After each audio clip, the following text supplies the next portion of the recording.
You are about to listen to the Dr. Dahlia Show. Sassy, stimulating talk radio. And now, here's Dr. Dahlia.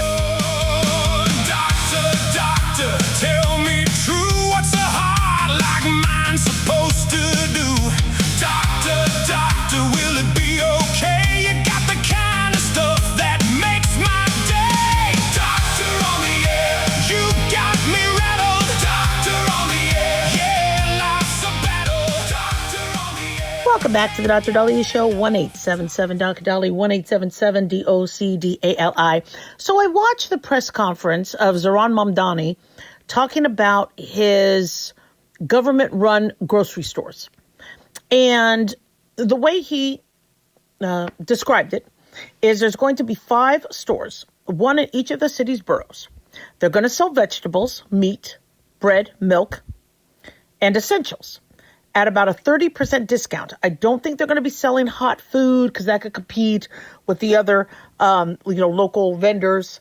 I don't think they're going to have junk food at the lower prices, but he didn't say they wouldn't. But what he did say is the essentials, like vegetables, meat, bread, and milk, fruit, will be at a 30% discount. The city is going to build the stores. They're going to waive the rent. They're going to waive the property taxes. And then they may select private operators to run them. Once running, the stores are going to set prices for staples: the produce, meat, seafood, pasta, bread, yogurt, butter, nuts, rice, beans, according to New York Post. They are going to set the prices once a month based on market rate averages of prices across the city. But they're supposed to give them a 30% discount. There's going to be, according to Mamdani, no weekly fluctuations, no sticker shock at the checkout line. He says, not for our seniors living on fixed incomes, nor the parents who rely on a regular supply of apple slices to keep toddler tantrums at bay. So everybody laughed, and, he made it sound, so there's a QR code, and he showed everybody how his phone would get the QR code. But when you really look a little deeper into this, this was done before. And even though we spoke about, I believe, it might have been done in the Midwest or Kansas City, but it actually was done in New York City. And so this article caught my eye where the mayor at the time between 1936 and 1941 was LaGuardia. This was let me get LaGuardia's first name. I guess son of an Italian immigrant. One moment. I really want to get, I forget LaGuardia's first name because it's LaGuardia. So let me see. I apologize. Yeah, LaGuardia, the mayor at the time, was a Republican, led the city from 1934 to 1946, and opened one of these municipal grocery stores at Park Avenue Retail Market. There were also, I believe, and I apologize, I'm pulling this up now. There were multiple markets, I believe 10. And they were indoor food markets. They wanted to make groceries more affordable. They wanted to clean up the city streets. They wanted to make it safe. And a good number of them fell by the wayside. We are being told that 6 of them still survive today, owned and managed by the city's Economic Development Corporation. But the others faded as other supermarkets took over suburban distribution networks, these chains. So that's interesting that LaGuardia's initiative is still alive on Arthur Avenue Market in the Bronx, La Marqueta in East Harlem, and Certo Market in Brooklyn. They say among the 6 public markets still operating as such these days are Jamaica Farmers Market, Moore Street Market, and Essex Market. So Mamdani wants to revive this initiative. And I'd like to see some data of what actually is going on with those original ones set up by LaGuardia back in the late 30s and early 40s. The one thing that I am seeing, just from a common sense standpoint, is if there's going to be certain foods that are 30% off, then that store is going to run out of them. I mean, it's just like the Black Friday sales and the doorbusters, the cheaper things the store's going to run out of. I like that they're nutritious staples.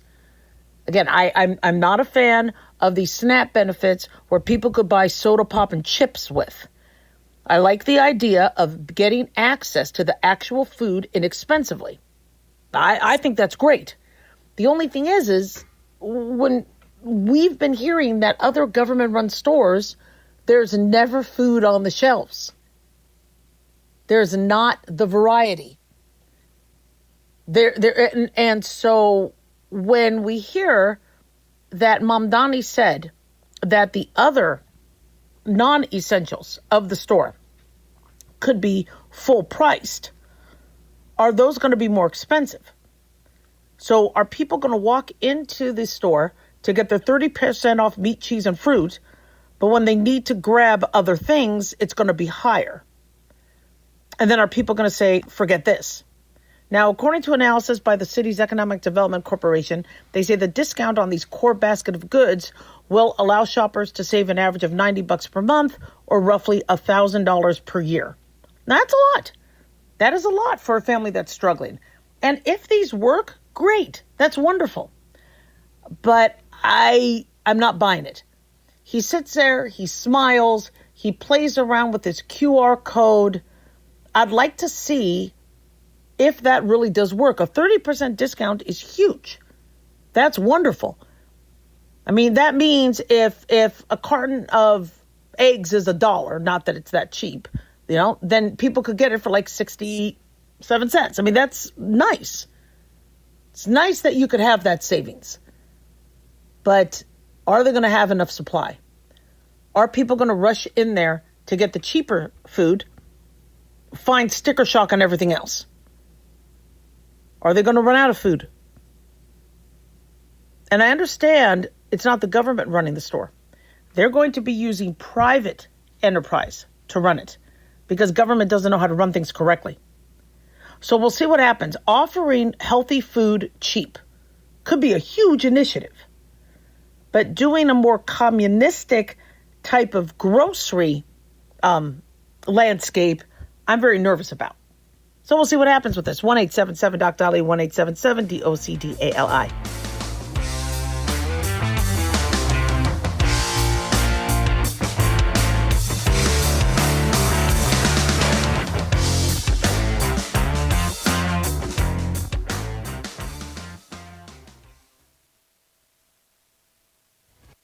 This is an urgent announcement for anyone that's $10,000 or more in debt. Before you make another minimum payment, you need to know there are special programs that can completely free you of your debt. Total Financial Freedom can help you become debt-free in months instead of years. Resolve your credit card debt, signature loans, department store cards, internet loans, and timeshares. Call Total Financial Freedom now at 800-878-6020 for a free consultation. For 16 years, Total Financial Freedom has helped thousands get out of debt. You can feel confident when calling because Total Financial Freedom is A+ rated by the Better Business Bureau. Battling for years and years stuck in the endless cycle of minimum payments could take decades. You have the right to get your debt resolved and substantially reduce your monthly payments. Call Total Financial Freedom now at 800-878-6020. That's 800-878-6020. 800-878-6020. Let's face it, guys, we're living in times where the truth is becoming more suppressed and censorship is increasing at an alarming rate, especially on social media platforms. It's Clyde, and I want to tell you about a safe and secure digital playground we put together just for you. It's Aftermath.media. You get access to thousands of Ground Zero archives and podcasts, along with our private social media groups with your basic membership starting at only $7 a month. Each subscription includes tech support, access to the RSS feeds, along with our own chat room and Telegram channel. In addition, the premium membership includes research study groups, webinars, a document and movie library, a live video stream of Ground Zero, a monthly Zoom chat with me, and other bonus content. Be sure to check out our yearly specials as well. Sign up today while you're thinking about it. Sign up at Aftermath.media. Again, that's Aftermath.media.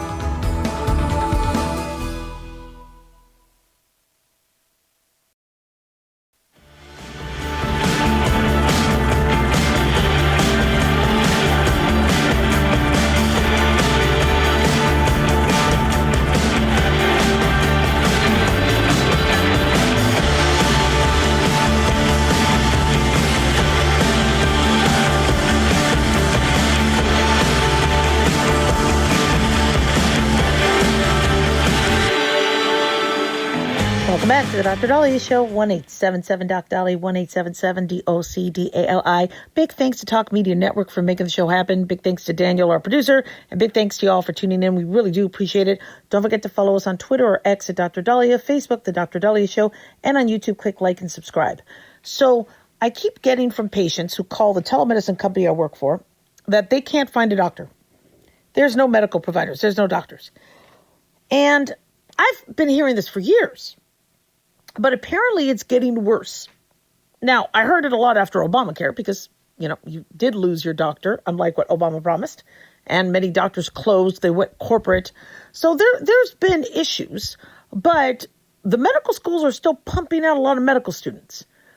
And so what's the disconnect here? Well, an article was written by Tampa Bay Times talking about the Florida situation.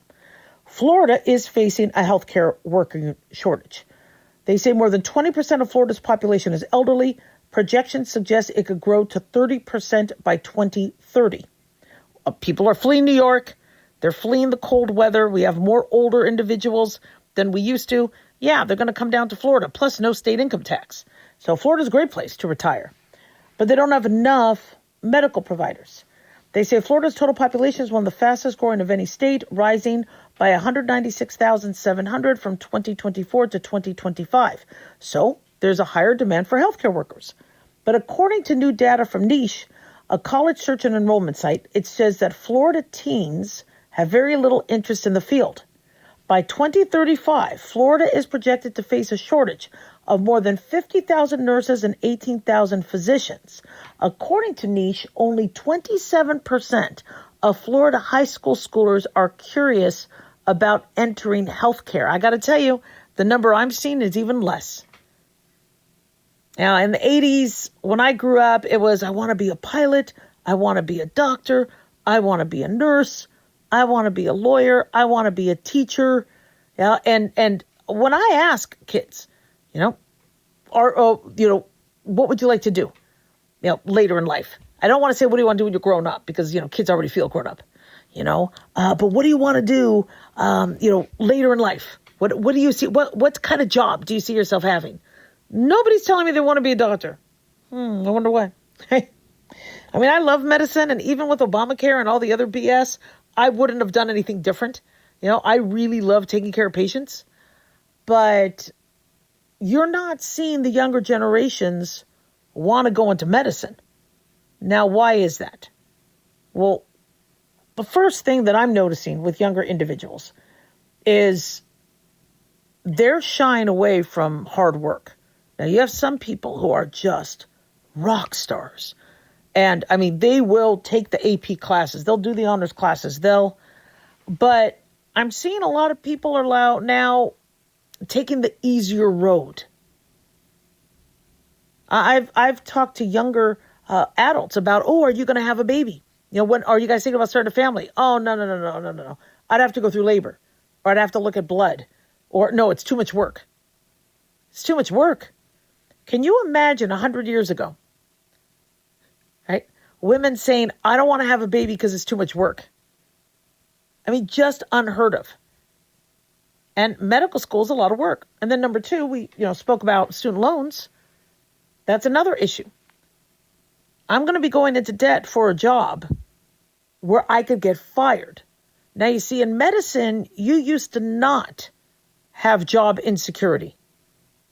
A doctor would always be able to find work. Nobody's going to fire a doctor because you're your own boss.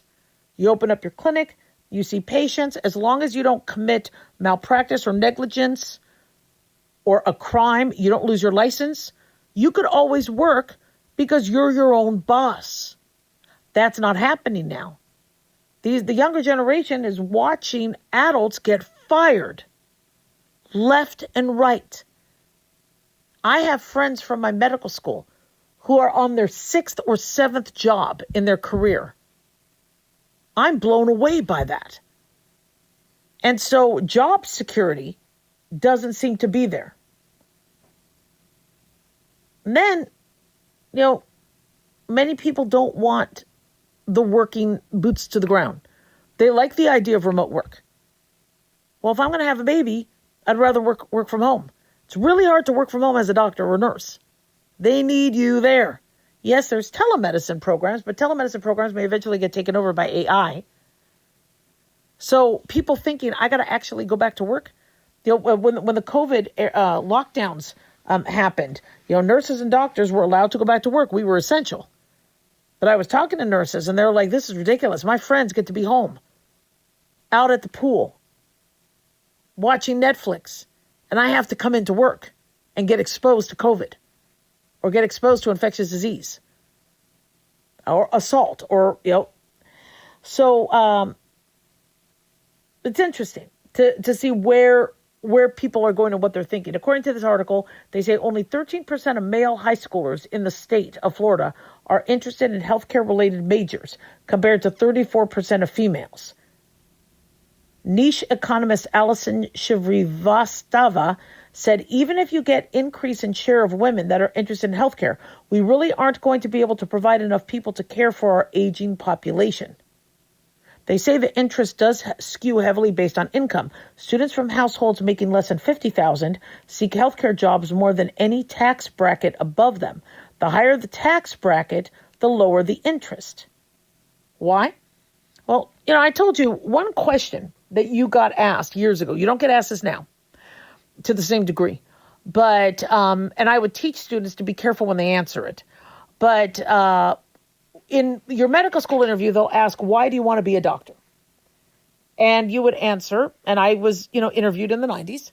I said, because I want to help people. Then they will ask you, but wait a second, you could help people as a nurse.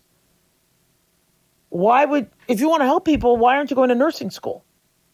Now, some of the students, my co-students, would say, well, you make more money as a doctor. All right? Not the best answer. That's not going to get you into medical school. The answer you should say, and this is if this was like 1993 or 1996, the answer you should say is I'd love to be a nurse. I'd love to be a doctor. Helping people, any faction of healthcare is going to be rewarding. But as a physician, you get to also do surgery. You get to deliver babies. You get to be that community doctor that does a whole bunch of specialties. They don't give that autonomy and allow nurses to do that same work. If they did, I would consider it. But I want to be able to do a lot of the procedures that doctors can do. I want to be trained in that. Okay, so that is better than, doctors make more money than nurses, and nurses get pooped on, and nurses, get abused by doctors all the time, so you could go with that answer.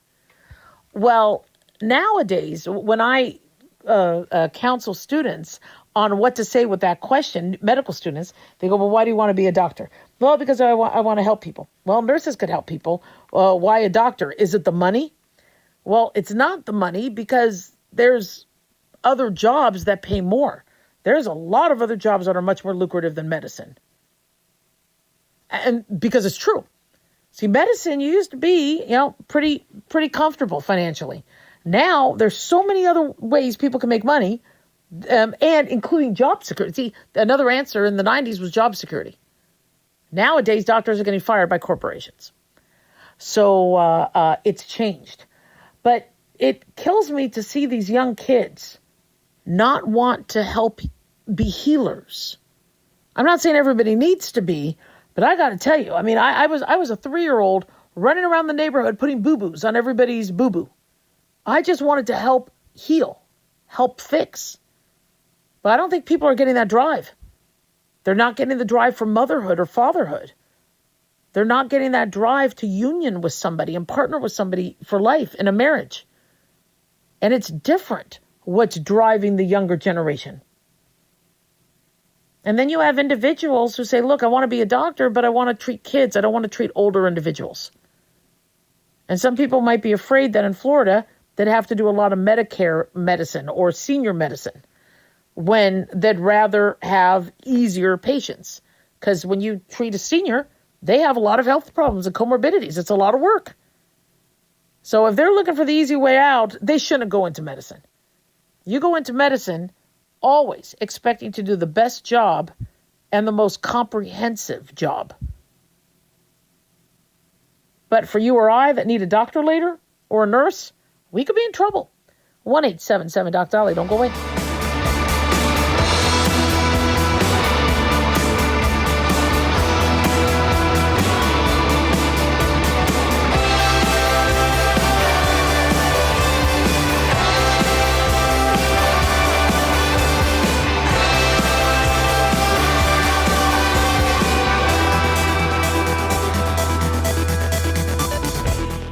Hi guys, Dr. Dahlia here. Addictions can sneak up on us and come in many forms, whether it's drugs, alcohol, sex, video games, porn, or something less obvious such as food, internet, or shopping. Addiction can seem innocent at first and then evolve into an insurmountable evil. In our book, Addiction Basics, Caitlin Kalikas and I dive into the common addictions and provide tips for identifying and preventing these before they sneak in and take over our lives. Addiction Basics can be found on Amazon or my website, drdahlia.com. Check it out.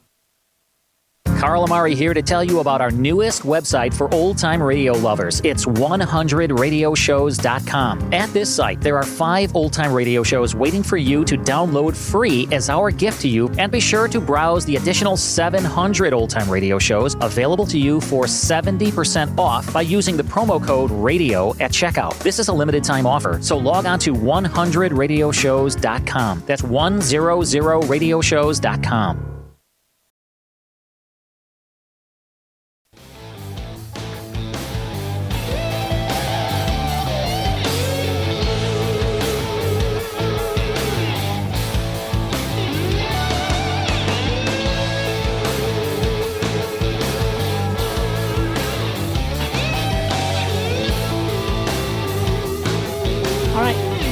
Dr. Dolly Show. Thank you all for tuning in. 1-877-Doc-Dolly, 1-877-DOC-DALI. Big thanks to Talk Media Network for making the show happen. Big thanks to Daniel, our producer. And big thanks to y'all for tuning in. We really do appreciate it. Don't forget to follow us on Twitter or X at Dr. Dolly, a doctor spelled out. Facebook, The Dr. Dolly Show, and on YouTube, click like and subscribe. So some of my friends have asked if my husband and I are going to renew our vows, our wedding vows. Like, is that a thing? Is that something I need to do? I've been to some parties where the vows were renewed, and it's really, really nice because it's like another wedding. I guess it allows people to go to your wedding if they couldn't, but you're older and you can't drink like you used to. Actually, it's really helpful if you drink too much at your wedding and you really don't remember your wedding. But I'm not setting up or planning a renewal of our vows. Because, you know, in case there's a statute of limitations on some of them, why? I get the clock ticking again. I mean, honestly, you know, Michael Fassbender could come back to Las Vegas because he's in Las Vegas, you know, to film. And you know, I if my vow has an expiration on it, you know, I just want to make sure I have options. But hubby and I are going to be hitting our 30th year together, which is kind of hard for me to say. Not because I don't love him, I love him, but because I've been telling you all I'm in my 30s. So this is kind of, you know, how do I celebrate my 30th wedding anniversary? I'm sure not celebrated by renewing the vows. If he doesn't remember what I said, he can't hold me to it. So we're good. But, you know, I'm learning a lot from the younger people as we're planning a wedding, you know, for my son and soon-to-be daughter-in-law. Yeah, I know. I don't know how she got past me. I honestly, I mean, you know, she's tolerating me. I don't know how she tolerates my son, but she's tolerating me. She's really, really good. She's very patient. So yeah, I'm just so grateful. I hope she never, never leaves. I'm really on good behavior. Oh my gosh. I rarely text. I rarely call. I'm like, whatever you need, you know, because again, I just want to be the best mother-in-law ever. And sometimes the best mother-in-law is being out of the way. But I love that, you know, they've been including me on, you know, looking at how to do weddings and, you know, I get to see the places they're looking at and get to. Now, I have done a lot of party planning and I have organized events. So I can very quickly see if somebody's getting screwed over. Like, for example, there was this one place that I wanted to do an event at until I saw that they were going to charge us $2 to $3 a glass. Like, what are you talking about? They're like, well, you could bring your own alcohol. But the bartender, and you could pay the bartender, you're going to pay a bartender fee, you're going to tip, but we're going to be charging you $2 to $3 a glass. Well, I've been to parties and people go through 4 or 5 glasses each that could really be expensive. So, these are things you just want to kind of pick up on and watch for and to get the overall amount. And when I got married with my husband, I only had $2,500 in the bank. Why? Well, I waited tables. I was in medical school. I waited tables. I used that money to help put, my brother through college and, other things and help the family out. And I used it to pay off my truck. So I only had $2,500. So when it came time to get married, I figured we were just going to do kind of a city hall, something small. I didn't have a lot of family. I had some medical student friends that were going to come. So I was only going to have about 20 people on my side. But because his side was going to be more extravagant, when my mother-in-law said, oh, I found the most amazing flowers, and she's really, really good, at planning, and she has good taste. The problem is the flower bill was $2,500. I'm like, that's the only money I have. That's all I had. So I actually borrowed. There were these loans at about 14% that as a medical student or resident, you could borrow to pay for if you needed extra money in residency. Because in residency, you were only making about $30,000 a year, and you were on average about $1.50 an hour.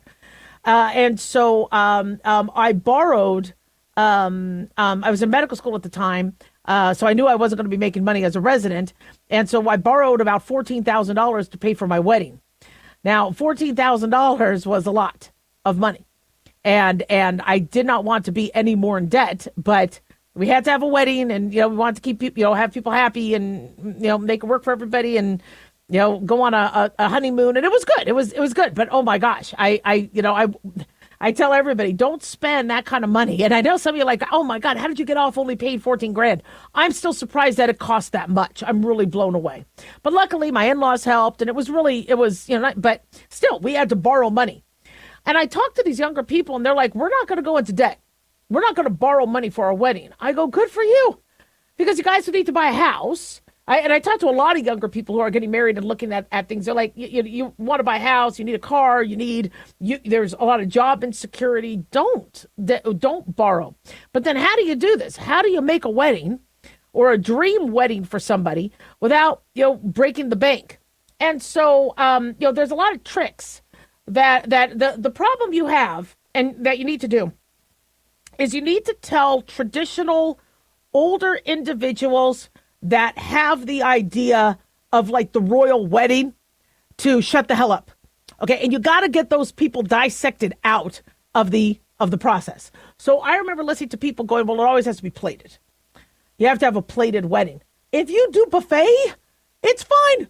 Your guests just want to eat. They don't care if they have to get up and do a buffet versus plated.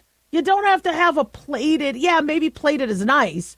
But when people remember your wedding, depending on how much alcohol they drink, I don't think they're going to remember. They'll remember if the food is good. So make sure the food is good.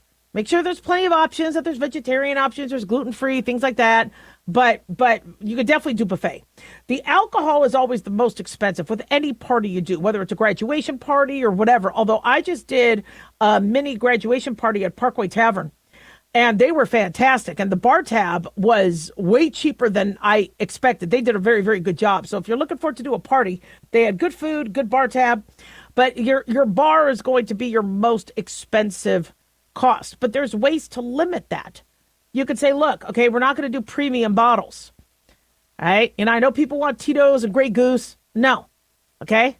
Just use ski or whatever. Yeah, there's ways to Jack Daniels is fine. Okay, that's as fancy as we're going to get, Jack Daniels. Or you could do beer and wine.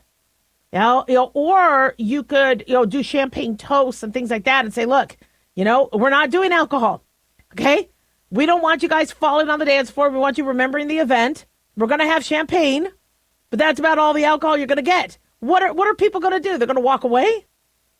Yeah, in terms of entertainment, a good DJ, bands are beautiful and bands are great. And we had a band, I believe, which was great because then they accompanied me when I was singing.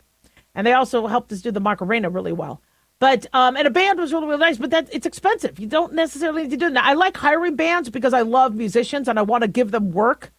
But if a DJ is cheaper, go for the DJ.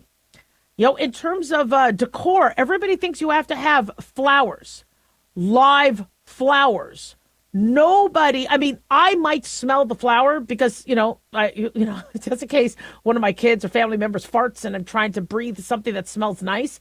But for the most part, nobody really deals with centerpieces. I've done parties where I made my own centerpieces. When my son got bar mitzvahed, he wanted the Deadliest Catch theme. So I got these big glass vases. I don't like using the word vase. I had fish in them. And then I decorated them with like little pirate stuff and some algae or the seaweed or whatever. And so we had fish. Now, true, the people had to watch, the fish poop during the eating, but we had fish. And I thought that was pretty cool. You could very easily get these long vases, fill them up with water, put a little food coloring. So find the color of the theme of the party, whether it's a quinceañera or wedding or whatever. And let's say it's peach or let's say it's whatever. You get the food coloring, you put that in there, and then you add little candles on top and put the beads in there. You could do your own. And I understand there's party planners out there. And there's people that make a lot of money for that, doing this. There's ways to do it that save you money. And you got to find a place that works with you. So find a place that allows you to either maybe bring in your alcohol or bring in your own decor or whatever. But you don't have to have a very, very expensive wedding, okay? And, as long as it's good food, good fun, good entertainment, good music, and the couple's fun, there's a way to do this. 1-877-DOC-DOLLY, don't go away.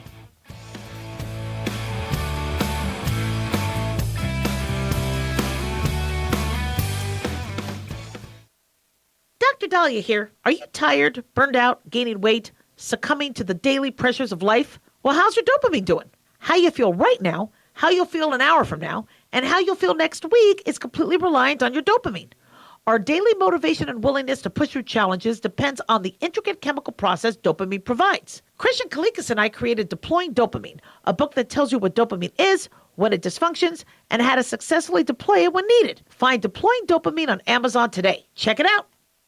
Have you ever thought you'd like to buy and sell houses but didn't know how or where to get the money? My name is Ron LeGrand, and over the past 40 years, I've bought over 3,000 houses without using my money or credit and taught thousands to do the same. Today, even in a virtual environment, we buy nice houses in nice neighborhoods using no banks, realtors, contractors, or other costly entanglements, and build huge cash flow and wealth without the hassle of tenants, all without credit and little or no money. You don't need a license or experience, and I'll show you exactly how it's done. Text FREE to 99799, and I'll send you my free training. I promise you I'll change the way you think about real estate and open the door to a new lifestyle that doesn't involve risk or rehabs and can quickly replace your current income. Text FREE to 99799 and let me show you how to take your life back and build cash flow and wealth from your home. That's FREE to 99799. Again, FREE to 99799. As an organ donor, your story doesn't have to end. The good in you can live on. In fact, you could save up to 8 lives and restore sight and health for many more. Sign up right now online as an organ, eye, and tissue donor. You'll be happy you did. And just maybe, someone else will be happy too. Go to organdonor.gov. It saves lives. U.S. Department of Health and Human Services, Health Resources and Services Administration.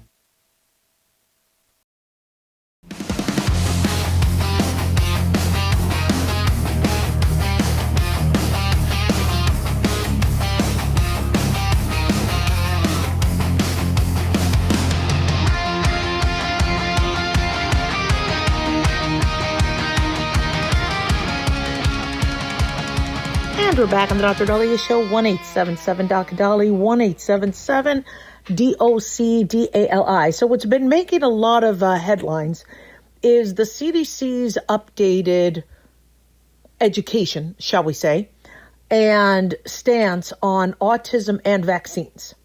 So on July 22nd, so last week, the CDC posted the following under their key points: that the claim that vaccines do not cause autism, that in quotes, vaccines do not cause autism, they say that the claim is not an evidence-based claim because studies have not ruled out the possibility that infant vaccines cause autism. They said studies supporting a link have been ignored by health authorities. The HHS has launched a comprehensive assessment on the causes of autism, the CDC says, including investigations on plausible biological mechanisms and potential causal links. So they go into why they cite studies on why they feel there hasn't been enough evidence ruling out the vaccines. And so they say that pursuant to the Data Quality Act, which requires federal agencies to ensure the quality, objectivity, utility, and integrity of information they disseminate to the public, this webpage has been updated because the statement, quote, vaccines do not cause autism is not an evidence-based claim. They said scientific studies have not ruled out the possibility that infant vaccines contribute to the development of autism. The CDC says, however, the statement has historically been disseminated by the CDC and other federal health agencies within HHS to prevent vaccine hesitancy. HHS has launched a comprehensive assessment on the causes of autism, including investigations on plausible biological mechanisms and potential causal links. And they say the webpage is going to be updated with gold standard science that results from the HHS comprehensive assessment of the causes of autism as required by the DQA. They said the following, as required by the Act, details the state of the evidence and studies and the lack thereof regarding vaccines and autism spectrum disorder, and outlines the HHS future research directions to provide answers. So what they are, then they go into talking about how approximately 1 in 2 surveyed parents feel that the reason their autistic child is autistic is because they felt that the vaccines played a role in their child autism, often pointing to their early vaccines. So that's one issue that they put on the website. They said back in 1986, they talk about the CDC childhood immunization schedule that recommended 5 total doses of vaccines, and then how the rise in autism prevalence, they said, since the 1980s correlates with the rise in the number of vaccines given to infants. And they say, though the cause of autism is likely to be multifactorial, the scientific foundation to rule out one potential contributor entirely has not been established. They said, for example, one study found that aluminum adjuvants in vaccines had the highest statistical correlation with the rise in autism prevalence among numerous suspected environmental causes. Correlation does not prove causation, but it does merit further study. So they cite some of the findings from the Institute of Medicine in the 90s, and then 2012, and then 2014, and then 2021. And, as they promised, they're putting studies out there. But I know the public is kind of confused. And, as a doctor, I would see studies that would say, now, and just like what we saw with ivermectin and hydroxychloroquine, you saw studies that said it doesn't work for COVID. You saw studies that said it did. Same thing with autism. Saw study after study saying, no, vaccines are not the cause of autism. Vaccines are not the cause of autism. But then you would see some studies looking at neurodevelopment, like a encephalitic or suggestion of possible brain injury. And was the study valid? Did the study have faults to it? Was it limited? And so, on the whole, we doctors go by what the American Academy of Pediatrics goes, American Academy of Family Physicians do, and we go by our own personal experience. I never had a patient who got vaccinated, and this is why it's so crucial that we get back to doctors seeing patients in person. Telemedicine is a fantastic tool, but I would, if we administered the vaccines in the office, I would have the patient follow up. I would see the patient again. I have never, and I can tell you this with all honesty, I never had a patient in my office who got vaccinated end up months or years down the line developing autism. And having family members who have autism, we believe, family members, extended family members, we feel there is a genetic cause. And however, I agree with the HHS that we should be investigating this. Are there, we talk about precision medicine, and we talk about how some people might do well with statin medications, and some might not. And that there's a way genetically to tell if somebody's going to get side effects to the cholesterol medication and some won't. What if that same thing holds true with some people with vaccines? What if it's very rare, but there are some children that might react? I get parents who say, yeah, my child's allergic to the vaccine. This happened. They had an anaphylactic reaction. Now, that's horrible that the child had that, but why? And can we genetically figure out that so that we could see, and screen who would be, not at risk for harm? We have such a lack of distrust now because of what happened with studies, where if a study doesn't seem to go with the narrative, it doesn't get included. And then if a study said, well, wait a second, actually there is a role, then it doesn't. I mean, how many times did I get shadow banned or threatened to lose my social media accounts because as studies were coming in, as it pertained to COVID, and different therapeutics that could be used, we would read to you the studies where the researchers said, look, there could be a role with these other medications. But unfortunately, it's whoever is in charge of the CDC at the time or whatever, or the narrative is the one that pushes it. So in medicine, we always have to reevaluate. We always have to question, and we always need to ensure that even if the MMR and the tetanus and the hepatitis and the varicella and these vaccines didn't cause autism, but if now you have new adjuvants, or you have if you have something being mixed where the child is doing something differently or having a different exposure, just because the medication was safe in the 1960s and 70s and 80s and 90s doesn't mean we don't relook at it. We do have to relook at it. Look at how we're seeing people get these sun sensitivity reactions and severe sunburns. The medicine might not have bothered them in the winter. It's a good medicine. But now they're having severe burns in the summer. We look at it. That's just what we do in medicine. It is okay to look at it. And we are going to keep having parents and patients question if there's an issue if we don't have the cause identified.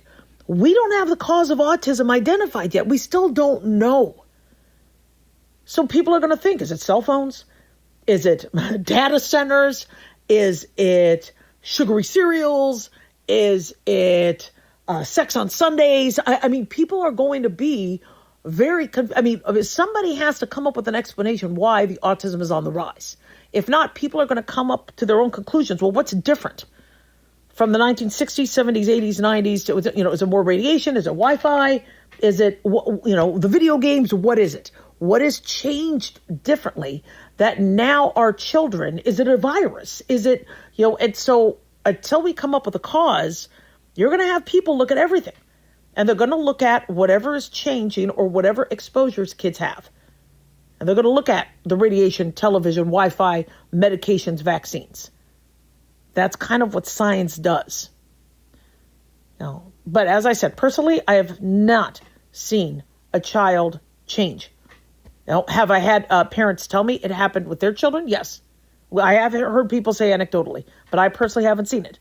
So again, I want researchers to continue their good work, and I want to make sure these studies that we're continuing to go by are as valid as they can be. 1-877-DOC-DOLLY. Don't go away.